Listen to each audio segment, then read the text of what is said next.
Mobile तो मनुष्य का बनाया हुआ है, ये मानव शरीर आध्यात्मिक शक्तियों का ऐसा अद्भुत खजाना है कि भगवान ने जैसा देव दुर्लभ मानव शरीर हम सबको दिया है महाराज जी, उसके 100वें अंश का भी सदुपयोग हम नहीं कर पा रहे हैं।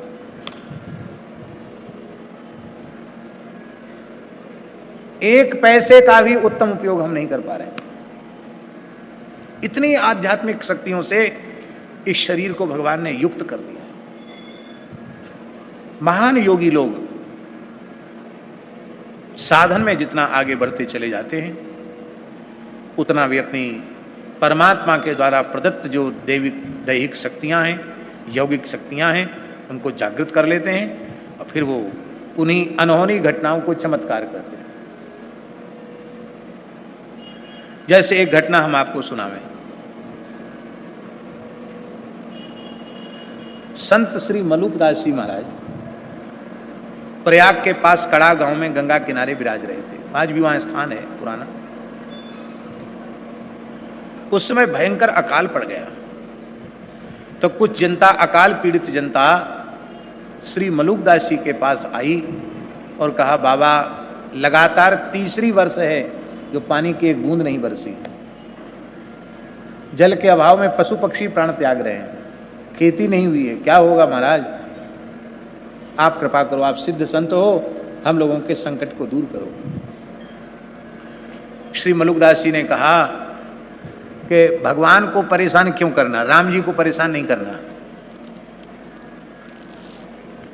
राम जी को तो आनंद लेने दो, राम जी को परेशान मत करो।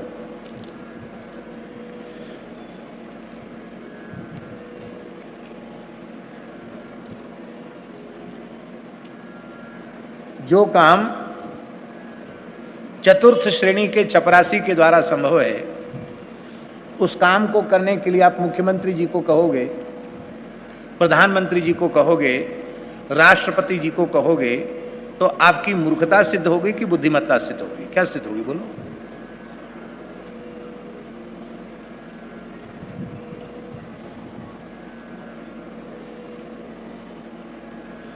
मुख्यमंत्री जी आ रहे हैं, कोई पहुंच जाए उनसे कि हमारे बाथरूम का बल्ब फ्यूज हो गया है, आप यहाँ के प्रदेश के मुखिया हैं, हमारा बल्ब लगवा दीजिए, उसे पागल माना जाएगा उस व्यक्ति। अरे भाई, कहीं भाई तुम्हारे कोई समस्या है, कलेक्टर को कहो। फिर अलग अलग विभाग हैं, नल कल विभाग अलग है, बिजली विभाग अलग है, चिकित्सा विभाग अलग है, आग बुझाने वाला विभाग अलग है। जिस विभाग का जो व्यक्ति है उसको कहोगे तो समाधान होगा। हाँ, वो विभाग वाला व्यक्ति नहीं सुनता है तो उससे ऊंची शिकायत करनी पड़ेगी कि आपने जिसको नियुक्त किया वो हमारी सुनने के लिए राजी नहीं है। देखो, बड़ी ऊंची बात है, संतों की सीख। हर बात के लिए राम जी को परेशान नहीं करना। मलुकदास जी ने कहा, वर्षा का विभाग राम जी ने देवराज इंद्र को सौंपा है, तो हम लोग चलें गंगा के किनारे, इंद्र देवता से फरियाद करें, प्रार्थना करें कि आप अपने विभाग में इस प्रकार का क्यों कर रहे हो, आप पानी बरसाओ, हाहाकार मच रहा है। तो हम इंद्र देव की प्रार्थना करेंगे। सब लोगों को लेकर गंगा तट पर चले गए।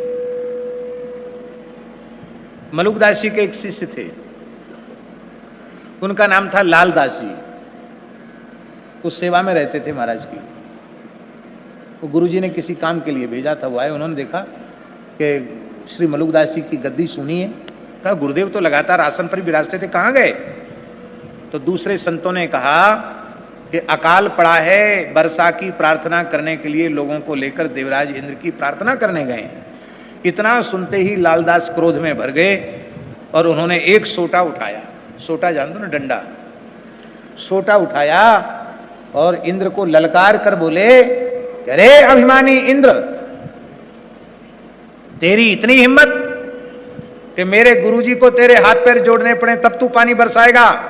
मेरे गुरुजी के गंगा किनारे पहुंचने के पहले पानी बरसा, नहीं तो एक ऐसा सोटा लगाऊंगा कि इंद्रासन के सहित तुझे उलट दूंगा। वो सोटा लेके इधर से उधर उछलने लगे। तो लोगों ने तो सोचा कि लालदास जी के दिमाग में गर्मी चढ़ गई, पागल हो गए, लेकिन गुरु निष्ठा उनमें थी अद्भुत। महाराज इंद्र कांप गए और मलुकदास जी गंगा किनारे पहुंच नहीं पाए, मूसलाधार पानी बरसा। अंत में सबको आना पड़ा लौट के। तो लोग सोच रहे थे मलुकदास जी का बड़ा चमत्कार है, प्रार्थना करनी नहीं पड़ी, उसके पहले ही पानी बरस गया। पर यहां आने पर पता चला कि लालदास जी के ललकारने के डर से इंद्र ने ऐसा किया।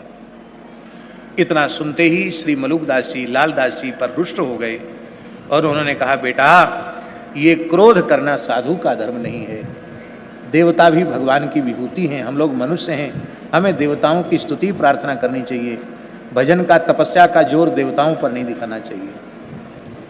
अब हम तुम्हें अपनी सेवा से पृथक करते हैं, त्यागते हैं, तो मेरी सेवा से बहिष्कृत हो। इतना सुनते ही लालदास जी फूट फूट कर रोने लगे। बोले, आप ऐसा दंड मत दीजिए, प्रायश्चित बताइए, हमसे भूल हुई है, हम मृत्यु तो स्वीकार कर सकते हैं किंतु आपकी सेवा से अलग होना स्वीकार नहीं कर सकते। आप अपनी सेवा से हमको दूर मत कीजिए। तब आपने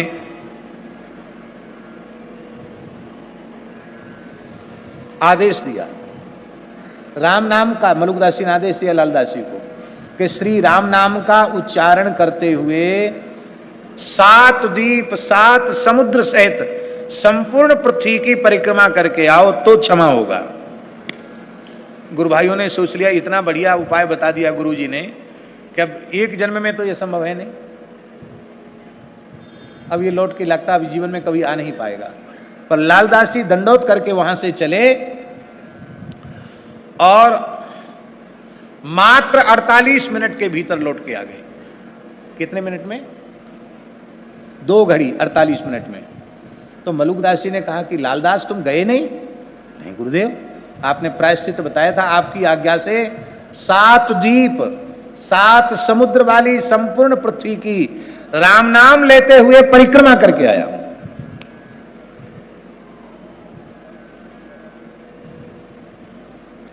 क्योंकि मैं आपकी सेवा से दूर नहीं रह सकता। ऐसा कहकर रोते हुए चरणों में प्रणाम किया। मलुकदास जी ने उठाकर छाती से लगा लिया, बोले रहो सेवा में। फिर सेवा करने लगे। दूसरे साधु सोचने लगे गुरुजी बड़े भोले हैं, 48 मिनट में ये सब जगह घूम भी आया, इतना झूठा बोलता है। और गुरुजी ने विश्वास भी कर लिया। लेकिन उस समय मर्यादा थी, किसी ने मर्यादा के कारण महाराज से पूछा नहीं कि ऐसा कैसे संभव है। कुछ दिनों के बाद एक जहाज का व्यापारी आया। उस जहाज के व्यापारी ने एक बहुत बेशकीमती मोतियों की माला, बसरा के मोतियों की माला, जो दुर्लभ मोती थे, ऐसी माला मलुकदास जी के गले में डाली। तो महाराज ने कहा कि ऐसा ये क्या, ये इसकी हमको, हम तो तुलसी पहनते हैं, कि मोती की माला की हमको क्या आवश्यकता है। उसने कहा कि मेरा जहाज समुद्री चक्रवाती तूफान में फंस गया था, मैं रत्नों का व्यापारी हूँ और मेरा जहाज तबाह होने वाला था। उसी समय मैंने एक आपके शिष्य को, जो आपकी सेवा में खड़े हैं, इनका नाम लालदास जी है, इनको मैंने तीव्र गति से चलते हुए देखा, तो मैंने पुकारा रक्षा करो रक्षा करो। तो उन्होंने कहा मेरे गुरुजी को पुकारो, रक्षा हो जाएगी। जैसे ही मैंने मलुकदास जी आपका नाम लेकर पुकारा तो हम उस तूफान से बाहर आ गए। तो हम आपके शिष्य की प्रेरणा से आपका दर्शन करने आए। अब जो लोग सोच रहे थे कि गुरुजी ने विश्वास कर लिया, चेला झूठ बोलता, सबको विश्वास हो गया, भाई ये तो झूठ नहीं बोल रहा है। श्री मलुकदास जी ने अपना अचला हटाया और ऐसे एक बायां कंधा दिखाया। तो बायां कंधा छिला हुआ था, छिल गया था कंधा। महाराज जी आपको चोट कैसे लगी? अरे बोले चेले ने उपाय बताया, तो जहाज तो डूबने वाला था, हमने कंधे से उसको सीधा किया तो थोड़ा कंधा छिल गया। मैं मुफ्त में नहीं लेता हूँ, सेंत मेंत में नहीं लेता हूँ, मेहनत किया इसलिए माला ले सकता हूँ। उसी समय अकबर ने परीक्षा लेने के लिए अपने वजीर को भेजा था। सुनते हैं मलुकदास बड़े करामाती साधु हैं, तो अकबर का वजीर मंत्री बाबा का दर्शन करने आया था। उस वजीर के मन में आया कि यह इतनी बेशकीमती मोतियों की माला है कि जहां पनाह अकबर के पास भी ऐसी माला नहीं है। बाबा जी तो सब कुछ लुटा ही देते हैं, हमको दे दें तो बहुत अच्छा है। मन में सोचने लगा, क्यों बाबा जी के पास जो आता वो लुटा देते हैं। उसके मन में आते ही आपने उसे बुलाया और माला उसके गले में डाल दी।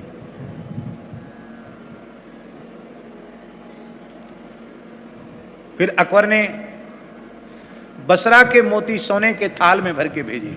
इनका ये क्या करते हैं पता करो। कुंभ का समय था, आपने वैद्य को बुलाकर कहा कि आज श्री जानकी नाथ जी को जो पान भोग धराना है उसमें ये चूने वाले चूने का प्रयोग नहीं करना है, मोती को फूंक कर चूना बनाओ और वो चूना लगेगा राम जी के पान में और ठाकुर जी को बीरी भोग लगेगा और सब साधुओं को बांट दो। एक गरीब ब्राह्मण की बेटी विवाह के योग्य थी, ब्राह्मण आशीर्वाद लेने आया, सोने का थाल उसको दे दिया। ये दो घटनाएं सुनकर के अकबर बहुत प्रभावित हुआ और मलुकदास जी के चरणों में नतमस्तक हुआ।